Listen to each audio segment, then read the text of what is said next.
Assalamu alaykum va rahmatullohi va barakatuh. Hurmatli ustozlar, qarindoshlar. Bugungi tafsir darsimiz Baqara surasi 25-oyatdan 30-oyatgacha. A'udhu billahi minash shaytonir rojim. Bismillahirrohmanirrohim. Va bashshiril ladzina amanu va amilus solihati anna lahum jannatin tajri min tahtiha al-anhar. Kullama ruziqu minha min thamaratir rizqan qalu hadha allazi ruziqna min qablu wa utu bihi mutashabiha ولهم فيها أزواج مطهرة وهم فيها خالدون. Allah subhanahu wa ta'ala ilgirki ayetlerde kafirlarga tayyorlangan azaplarni bayon qilib bo'lgandan keyin payg'ambarimiz sallallohu alayhi va sallamga xitob qilib deydi: "Fabashshir ayyuhan nabiy", ya'ni Allohning payg'ambari, Allah'ның elçisi, sen Allah'a iman etgan, yaxşı amellerini qilgan mu'minlarga ularning ko'nglini shatlantiradigan, xursand qiladigan shundaq bir xush xabarni bergin. U xush xabar nimadan iborat desa, dunyoda Allohga iman etib, Allohning taat ibodatlarini to'liq qilgan, payg'ambarga ergashgan mu'minlarga jannatda oliy qasrlar bor. O qasrlarning ostlaridan suzuk sular eqib turdi. Ularga shundaq esil bog'chilar bor. O bog'chilarda sular eqib turgan turli mevalik daraxtlar, shundaq bir go'zal bog'chilar bor. Shu jannatning shundaq tatliq mevalaridan har vaqt rizq qilib ularga mevalar oldiga keltirilgan vaqtida, ya'ni bu mevani biz ilgirmi yegan to'q deydi. Chunki ularga keltirilgan mevalar ular burun biladigan, dunyoda yegan, rangi, shakli va ismi bular dunyoda bilgan, tanishlik bo'lgan mevaga o'xshaydi. Ammo ularga keltirilgan mevaninki ismi, shakli o'xshagan bilan lazzati, ta'mi dunyodagi meva-chevalarga har qismi o'xshamaydi. Undan boshqa ularga yana jannatda dunyoda insonning tasavvurida yoqtirmaydigan, ayollarda bo'ladigan hayz nifosdan iborat hech qanday bir ish bo'lmagan pak juplari bo'ladi. Yana ular uchun jannatda mangu davomlashadigan, uzilib qolmaydigan ne'matlar bo'ladi. Jannatda jafo mushaqqat, qiyinchilik, aziyat bo'lmaydi. Ularga jannatda issiq sovuq yoki qor yomg'ir yoki bo'ron chapqin degandek insonga aziyat bo'ladigan, masalan dunyoda bo'ronda qoldim, yomg'irda qoldim deb qayg'uradigan mandaq ishlarning hech qanday jannatda bo'lmaydi. Innalloha la yastahi an yadriba masalan ma ba'udatan fama fawqaha.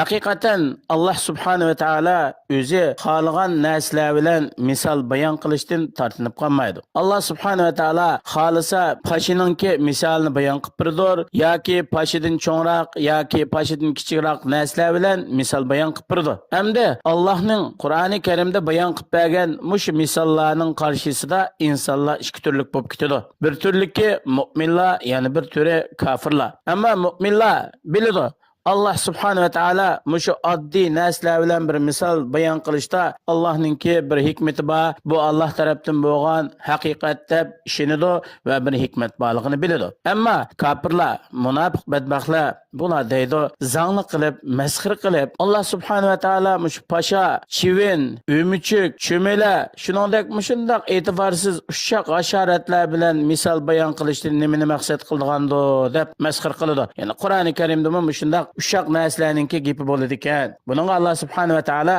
o'zi javob berib deydi: haqiqatan mushundaq misollarni bayon qilishda bu yerda Alloh tarafdan bo'lgan bir hidoyat, to'g'ri yo'lga boshlash va insonlarni sinash bor. Bularning qaysi Allohningki bayon qilib bergan misollarininki haq ekanligiga ishonib, buning haq ekanligini bilib Allohga taat ibodat qiladi, qaysi buningdan yuz o'riydi, bularni bir sinash uchun. Alloh subhanahu va taolo o'sha misollar orqali o misollarni tafakkur qilish, o'ylanish va buningdagi hikmatni tushunishdan bosh tortgan nurg'un kishilarni ozdirib o'tadi va nurg'un kishilar mushu misollardan va'z nasihat elib, Alloh cho'qim buni bir hikmat bilan bayon qildi deb haqiqiy tasdiqlab ishonguchilarning nurg'unlarini hidoyat qiladi. Alloh subhanahu va taolo faqat shu ozg'unlikqa haqliq bo'lgan kishini ozdiradi. Ular kimlar desa, kafir, munofiqlarga o'xshash Allohning taatidan chiqqan kishilar. Bular Alloh subhanahu va taologa bergan o'zininki ahdi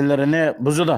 Yani allazine yanquduna ahdallahi min ba'di mithaqihi ve yaqta'una ma amarallahu bihi en yu'sala ve yufsiduna fil ardı. Ulaike humul khasirun. Ula Allah'a bergen ahdisi qaysi dese yalğız bir Allah'a ibadet qilish, Allah'ның peygamberi haber bergen her qandaq işlarda Allah'ның peygamberiga ergishish. Ruhi alamdimi bular ahdi misaq bergen insanlarning hammasi. Hamda bular Allah subhanahu ve ta'alaga bergen ahdisini buzdi dünyada. Allah buyurishqa, davomlashtirishqa buyurgan ishlarni uzdi. Urug' tuqqanchilikni davomlashtirish, beqir miskinlarga sila rahim qilish, qillarni yo'qlash qatorliq ishlarni qilmaydi va yana bularningki kishi zaminda buzuqchilik, fitna fasad, kishilarni dindan ozdirish, gunoh ma'siyat qilish bilan yuradi. Bu ilgirki vaqtlarda o'zi yurib qilgan bo'lsa, hozirgi taraqqiy qilgan davrlarda internet media sohasida har xil batil e'tiqod, nachar fikr, dinning qarshisidagi narsalarni yo'llash orqali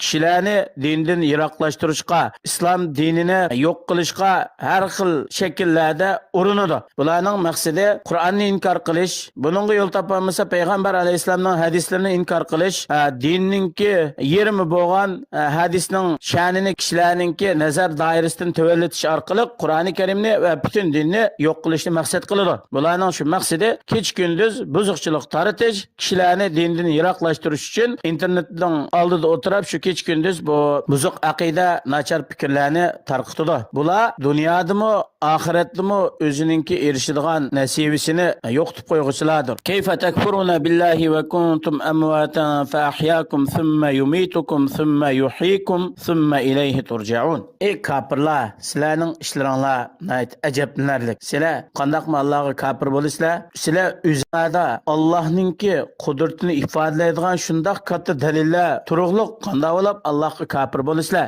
Sizlar hech nima emasdinglar. Alloh sizlarni paydo qildi, hayotlik ato qildi. Ondan keyin ajlanlar to'shqa vaqtida Allah sizlarni o'ltirdi. Ondan Allah subhanahu va taolo qiyomatda ikkinchi qitimliq hayotda sizlarni tirgizadi. Ondan sizlar ilgari dunyoda qilgan qilmishlaringlarga javob berish uchun Allohning oldida hisob berish uchun Allohningki huzuriga, ya'ni qiyomat maydoniga qaytisizlar. Huvallazi xalaqa lakum ma fil ardi jami'a thumma istawa ila as-sama'i fasawwahunna sab'a samawat wa huwa bikulli shay'in alim. Allah subhanahu va taolo yani o'zi yalg'iz sizlar uchun zimindagi hamma narsalarni yaratdi. Dengiz, okean, tog', daryo, shuningdek zaminning ustida, zaminda bor bo'lgan yer sharida uning sonini sanash mumkin bo'lmaydigan narsalarning hammasini sizlarningki manfaatinglar uchun, sizlarningki manfaatlanishinglar uchun Alloh yaratdi va sizlarga u narsalarni bo'ysundirib berdi. Ondan keyin Allah subhanahu va taolo osmonni yaratishga yuzlandi, osmonni barobar 7 qavat qilib yaratdi. Ya'ni Allohningki ilmi hamma narsani o'z ichiga olguchidir, hammani bilib turguchidir. Yuqorqi oyatlardan ilinadigan foydalar: birinchisi, jannatdagi ne'matning eng mukammal bo'lishi, o jannat ne'matlarininki lazzati hargiz tuvallab ketmaydi. Hiç qaysi tarafdan bir xil yemeklik meyvelerni her qitim yegan vaqtida har qitim boshqacha bir lazzat bo'ladi. Yani dünyada insan bir narsani takror yesa tetmas bo'lib qolsa, jannatda har qanday bir narsani har qancha takror yesimi buning lazzati ishib boradi, hargiz lazzat tuvallab ketmaydi. Shundaqla jannatda insonga yetadigan hech qanday bir aziyat yo'q. Issiq so'g'oq, bo'ron chapqun, qor, yomg'ir, shivirg'on degandek hech qanday insonning ko'ngliga aziyat yetadigan hech qanday narsa bo'lmaydi. İkincisi, Allah subhanahu ve taolaninki Qur'oni Karimda bayon qilib bergan misollari, mayli cho'milning voqealigi bo'lsin, Sulaymon alayhisalom bilan bo'lgan, yoki kofirlarninki cho'qinayotgan butlarni xuddi tortayotgan o'michiklarga o'xshatgan misollar bo'lsin, yoki pasha yoki chivin, shuning o'xshash oddiy hasharotlarninki misollari bo'lsin, buningdan faqat mu'minlar manfaatlanadi. Çünkü mu'minlar degan buni tasdiqlash bilan to'g'ri yo'l topishni maqsad qiladi va haqni talab qiladi buningdan. Shunga ular manfaatlanadi. Hamda fasiqlarninki Allohning toatidan chiquvchilarninki sifatlaridan bular Allohga bergan va'dasini buzadi va shundaqla kishilarga bergan va'dasini buzadi. Chunki hamda va'dasi tutmaslik degan bu fasiq munofiqlarninki alomatlari, sifatlari hisoblanadi. Ular Allah ulashni davomli qilishni davomlashtirgan ishlarni üzüdü. Yani urug' tuqqanlarini tashlab o'tadi, ularga sil rahim qilmaydi, yaxshilik qilmaydi. Ular zaminda buzuqchilik qiladi. Bu buzuqchilik yoki o'zining shaxsiy o'zi qilsin yoki boshqalarni buzish uchun harakat qilsin, mayli buni amaliy qo'l orqali qilsin yoki og'zaki nachar fikr, botil aqidalarni tarqitish, kishilarni dinning yo'lidan to'sash, Qur'on hadisni kishilarning qalbidagi o'rnini tuvallatish yoki hadislarni inkor qilish orqali bular turli shaklda zaminda buzuqchilik qiladi.